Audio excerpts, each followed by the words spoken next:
Hi, folks, and welcome to today's webinar, in which we will discuss opening the doors of analytics with standards. We wish to thank our sponsor, ONVIF, for bringing this event to you. Metadata is perhaps is more important now to the video surveillance industry than it's ever been before, providing the necessary structure and context for a video stream for even the most sophisticated video analytics. At a time when innovation in analytics has never been higher, with the addition of machine learning and computer vision technologies, proprietary scenarios that limit the choice of analytics and providers still exist. With new industry standards providing common communication interfaces for metadata, end users and systems integrators and designers will be able to be more flexible and mix and match solutions from different providers of analytics, edge devices, and video management software, cloud services, together with IoT applications into one system will be available. We invite you to join the discussion with Björkdahl and Todd with ONVIF as they outline some of the following topics we will cover today.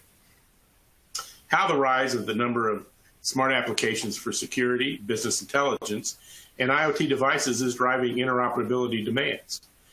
How integrators and end users will be more readily able to select individual cameras, analytic providers, and video management software of their choices with ONVIF ProfileM.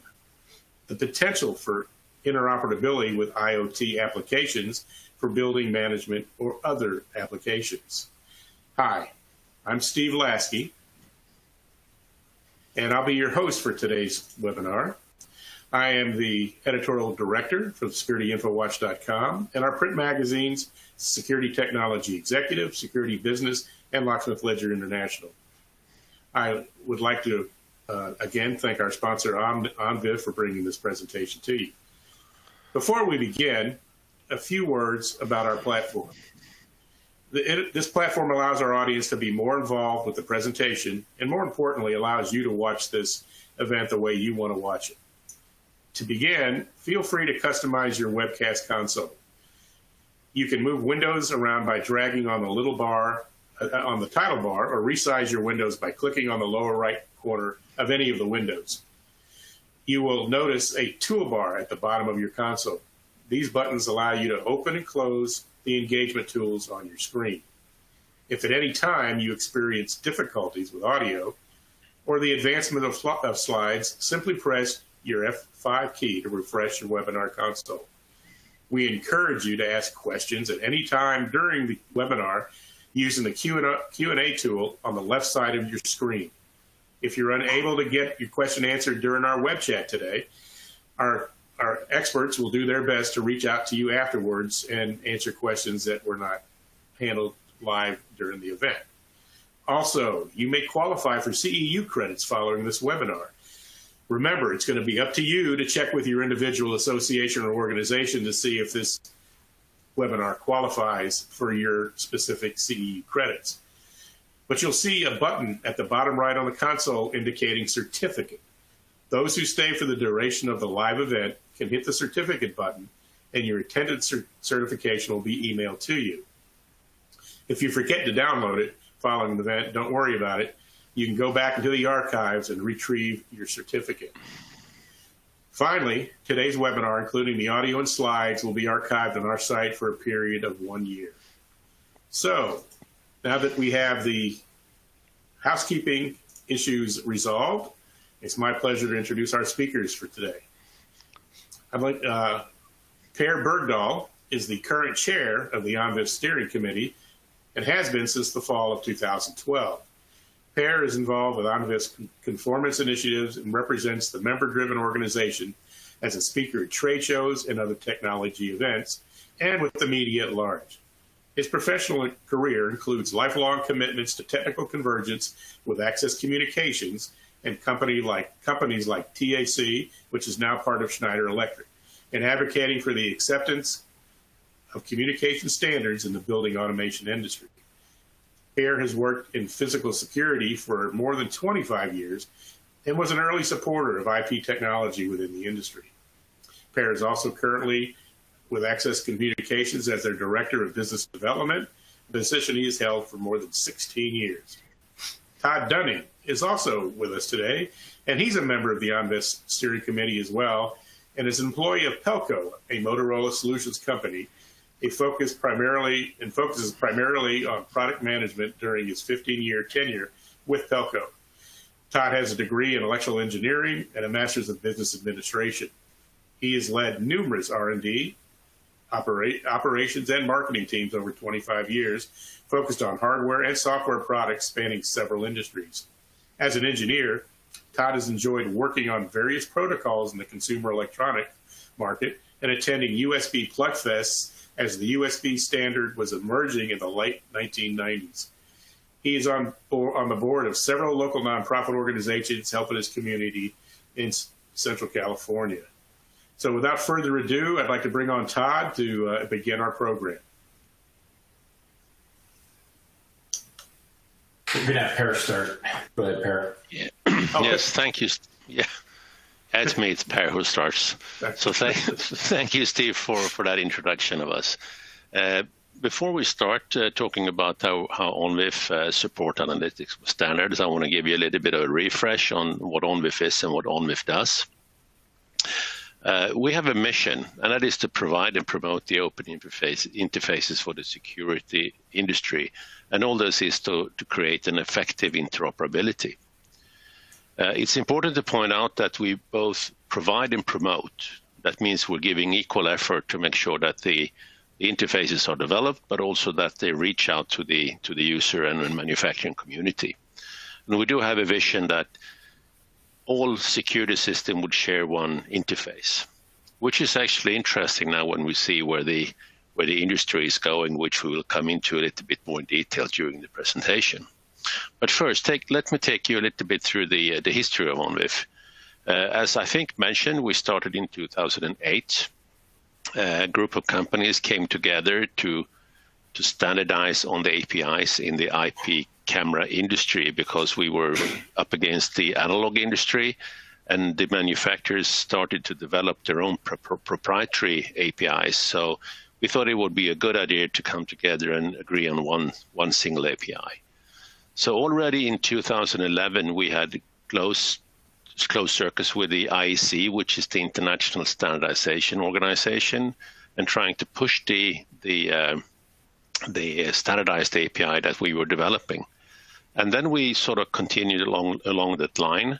In 2011, we released the first Profile S, which was a basic video profile.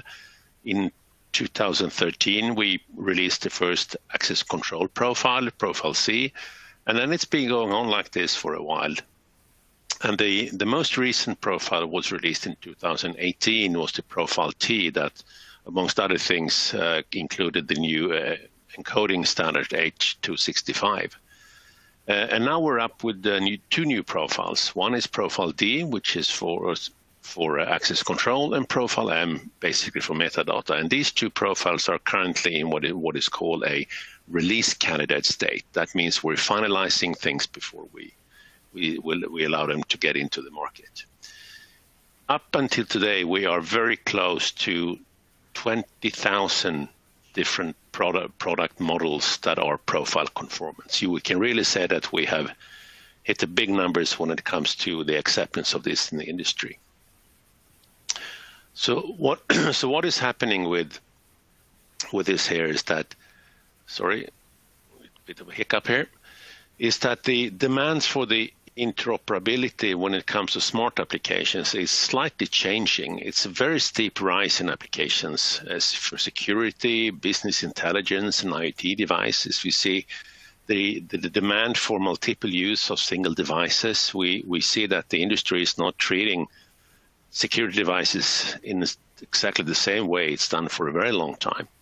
We have different examples of application for this. We have in security, we can see object tracking. We classify things that we see in the image. We need to track them to find out where they're going. We're looking at business intelligence. We want to count people in areas to maintain the high securities, maybe in a railway station. We want to be able to analyze traffic, vehicles. We have departments of traffic that want to make sure that their network of roads are flowing sufficiently. And then we see the IoT going into smart buildings. So this is a totally new set of requirements that we have to adopt to. And with this, I will hand over to Todd, who will take you through a more detailed view on how we will address the metadata. Todd? Great, thanks, Per. So what is metadata? Metadata is data that describes other data, and it usually is expressed in the form of metadata tags. Metadata can be as simple as describing a file. For example, who the author is and the date and time that that file was last saved. It can also be as complex as describing the objects and activities in video content. In today's world of video surveillance, a lot of video is generated, and nobody has the time to watch all that video.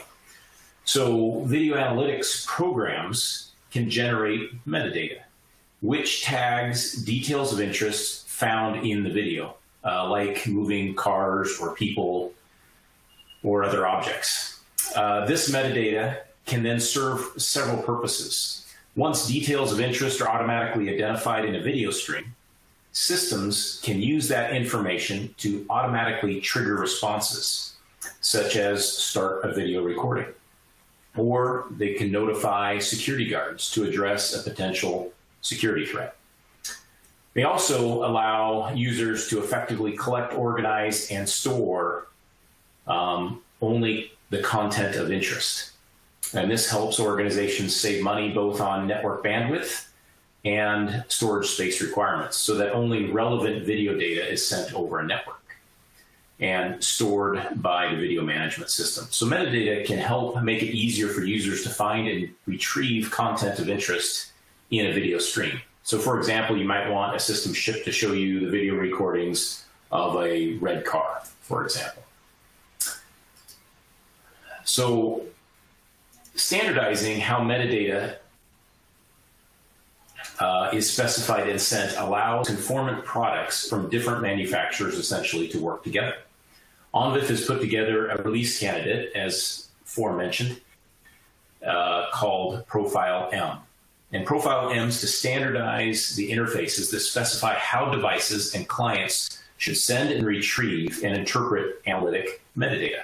It also provides support for event handling for specific analytics, as well as ONVIF events in general.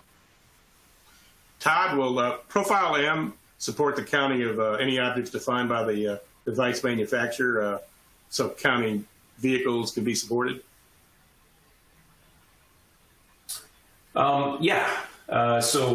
The short answer is yes. It's possible to get such details, and I'll kind of go into that a little bit here in this next slide on metadata. ProfileM let me cover that, and I'll go in a little bit more detail on the question. So object metadata can be of a generic type, or it can be specific types, like a location, a vehicle, a license plate, a human face, or a human body. And metadata can be visually displayed in a video stream in the form of boxes around objects of interest, and these can help security guards alert security guards to potential threats and make responses quicker and more effective for them. It can also do human and geolocation metadata, and can be used to map popular areas, for example, in a retail store. Similarly, vehicle and geolocation metadata can be used to identify open spaces in a parking lot, and metadata can be used for forensic search. For instance, if there's a certain license plate number on a given road at a certain time.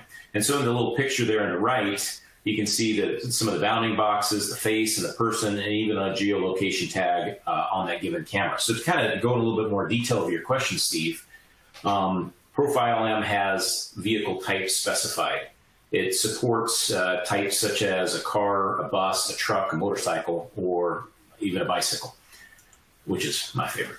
And then in addition, a device manufacturer can specify additional information in open ONVIF containers. And then that information might include something like a brand or a model of a vehicle. So there's the standard specified ones, and then other extensions or containers that various manufacturers can do as well. Does that answer your question, Steve? It does. Great. Okay, so the next slide here is in supporting how analytics and metadata can be communicated to other systems in a standard way. ProfileM supports event handling interfaces for 3 types of analytic applications: object counting, license plate recognition, and facial recognition. And so this support allows users of conformant clients to decide how the system should respond to events from such analytic applications. A use case for object counting analytics might include gaining visitor statistics, crowd control, visitor or queue management. And the use case for license plate recognition might include access control to a parking lot, like in this little diagram here. And then a use case for facial recognition could include something like access control to a building or a location.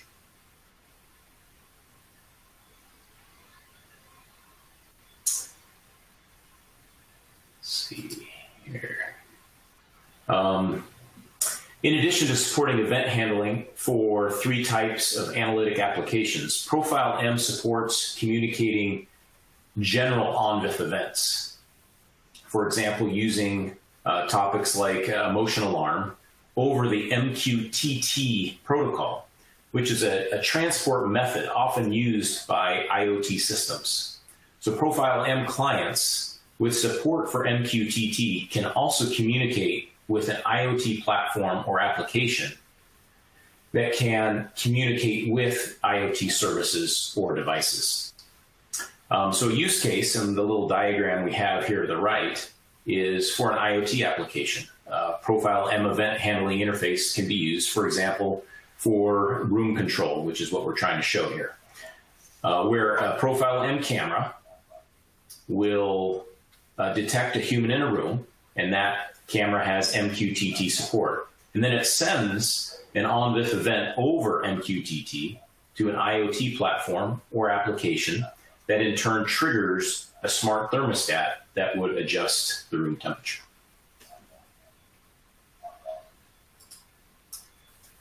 Let's see. So ProfileM conformant products can be an edge device, such as an IP camera or even a video-based drone, or a service, including edge-based analytics app for a device. And that can use ProfileM interfaces to send metadata over an IP network to a client. A ProfileM conformant client can be a video management system, a network video recorder, or a server, or even a cloud-based service that can make use of ProfileM interfaces to configure, request, and control the streaming of metadata over an IP network from a ProfileM device or service. So because more elements of a system can now take advantage of ProfileM interfaces, this profile will be relevant not only for traditional cameras and VMS vendors, but also independent developers of edge, server, or cloud-based services.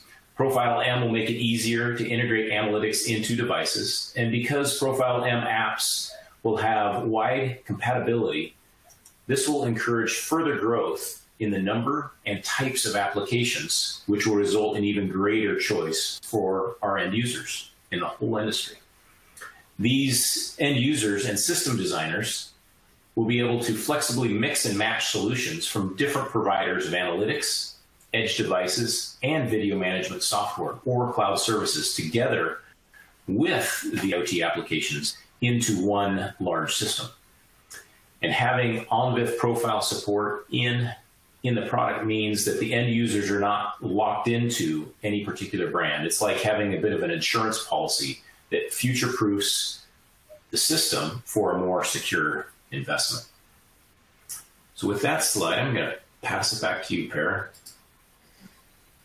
Oops. Thank you, Todd. I noticed there are a few Q&As around this. We will make sure we answer them before the session is over.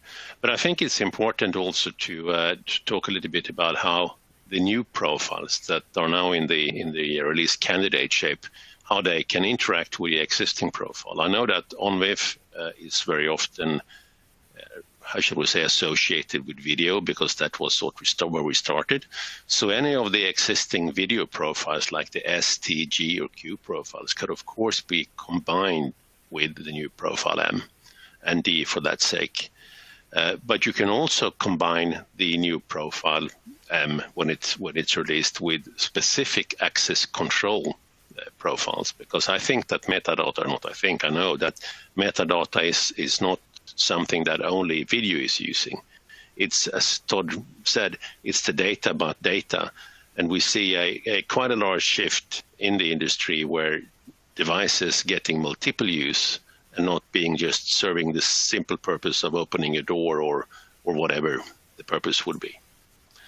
So going forward, we think that the standards provide the options, because it is a requirement for a very effective ability for interoperability between manufacturers. The silo world does not really survive in this, because you can't build system once and maintain them forever to make them work.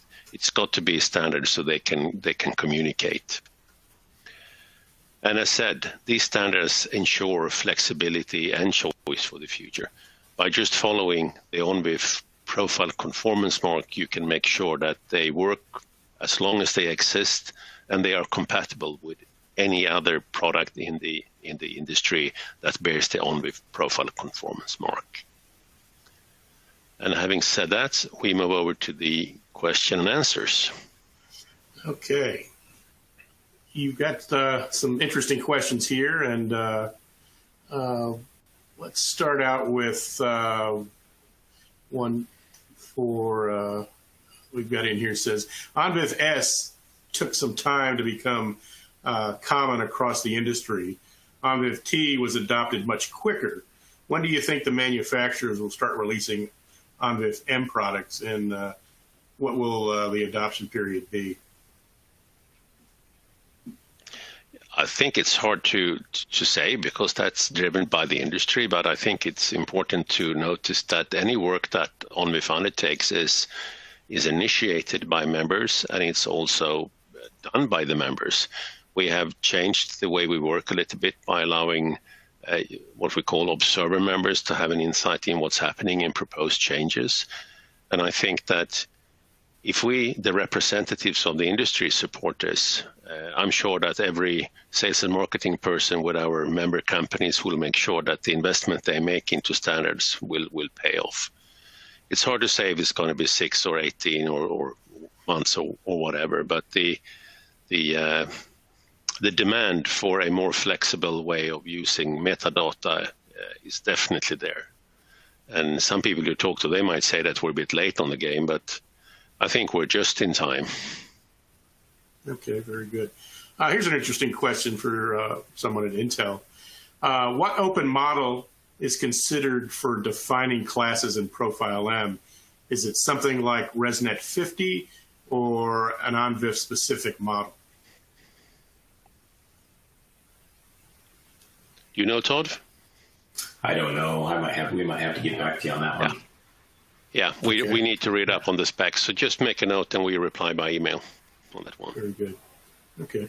How does ONVIF's metadata standard address privacy issues?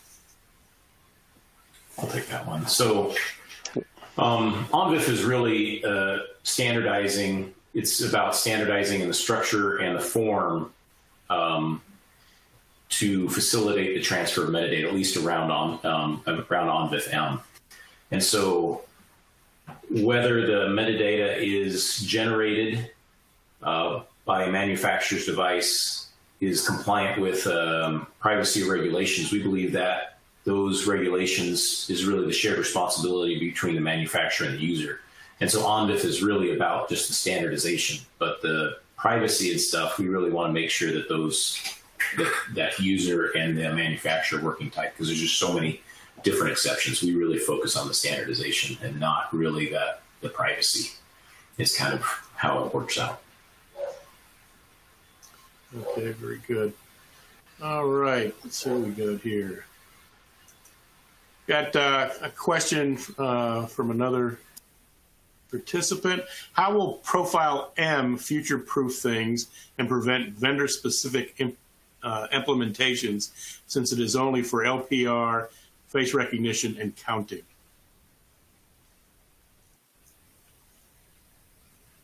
Yeah, so I'll probably take that one. Yeah, I'll take that one, and we can maybe add if there's anything. But yeah, so in terms of event handling, ProfileM really is just supporting those three, which are object counting, license plate recognition, and facial recognition. And so all other type of analytics, users will need to use proprietary interfaces. And that's kind of how ONVIF is set up, is it sets up the standard and then has the structure there so people can extend or do additional work. And so a lot of times the device manufacturers working with the other manufacturers that are consuming that information, and there's an element of it's set up how that communication happens, but it's always extendable, and so that those things can't happen. And so that structure's set up, but we do want to give enough flexibility because you just don't know all options when and what people are going to invent going forward. And so that's the reason the ONVIF committee continues to meet and continues to evolve and add a lot of those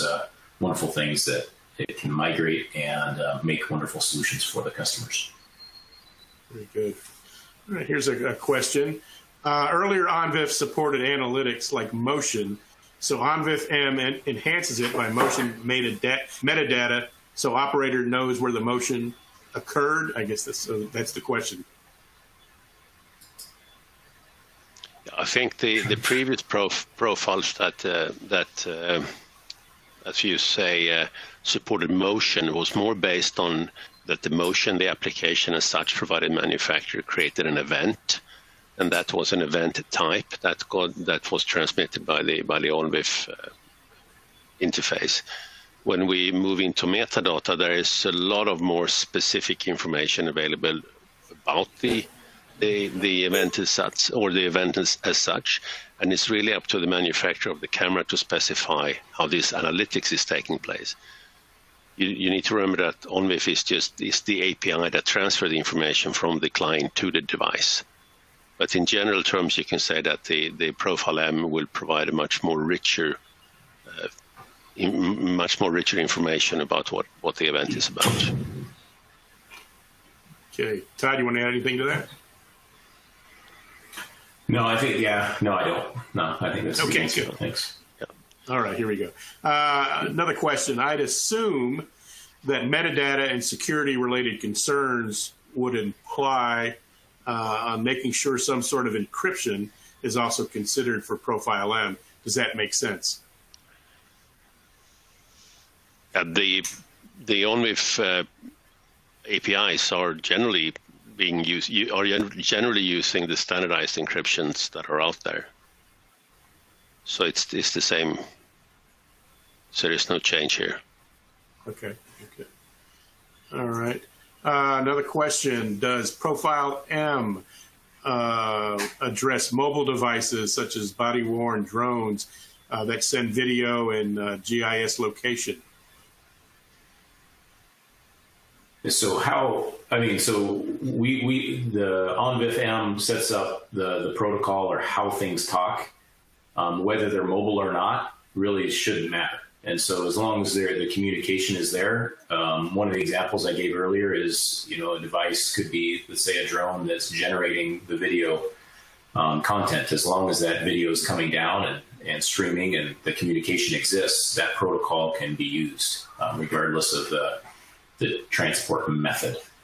I think that answers that question, hopefully. Okay. We've got time for a couple more questions here. One question here that says, if two companies share the same electrical transformer, how can they combat inductive coupling? I can't answer that one. That's a trick question for you, Todd. I'll work on that. We'll have to get back to you on that one. All right, Mixing up that one. Bill, we'll get back to you on that question. Yeah. All right. Let's see what else we got here. All right. The addition of a lot of products into ONVIF standards look like a great forward-looking addition to helping the market standardize. Can you both offer some other examples beyond the room temperature control example you just gave?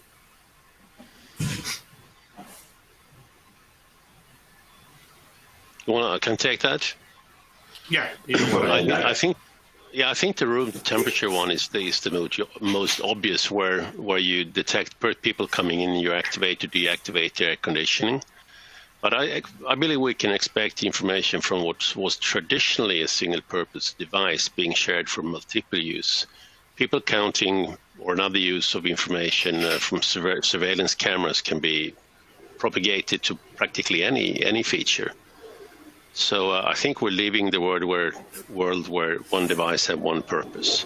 You can be, if you book a conference room in your calendar, you need to propagate data to the access controller just to let you personally with that access card come into it. And I think that's typically IoT applications that we will see growing in the future. All right. Well, I think we've reached that time where we see here that we've reached the time where we've ended our Q&A, and I want to thank everybody for submitting questions and for the interaction that we had. I want to thank everybody again for attending today's program, as well as our speakers for sharing their insights on this important subject, and of course ONVIF for coming in as a sponsor. And again, Per and Todd, thank you very much. This webinar will be archived on our site for a year following today's presentation, and you will receive an email notification once it has occurred. To access more of our webinars, you can visit our website at www.securityinfowatch.com/webinars. And again, don't forget to access the certificate button to receive your certification in the mail. Again, thanks for attending. Everyone enjoy your holiday coming up and stay safe.